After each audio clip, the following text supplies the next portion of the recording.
অলসতাকে আজকে আমরা নো বলে দিচ্ছি, আমরা কর্মক্ষম। আরে অলস তো হয় মুনাফিকেরা, অলস হয় কারা?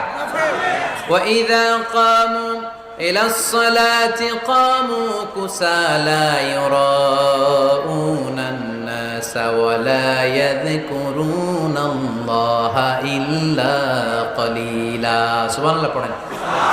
মুনাফিকরা যখন নামাজে দাঁড়ায় অলস হয়ে দাঁড়ায়, সোজা হয়ে দাঁড়ায় না। মসজিদে নববীর কাতারগুলোর মধ্যে মুমিনদের সাথে যখন মুনাফিকেরা দাঁড়াতো, অলসের মতো দাঁড়াতো, দেয়ালের মধ্যে হেলান দিয়ে দাঁড়াতো। এরকম আছে না অনেকে অলস? কিন্তু আমরা যারা মুমিন, আমরা নামাজে দাঁড়ালে কি আমাদের হৃদয়ে অলসতা আসে নাকি হৃদয়টা সজীব হয়ে ওঠে?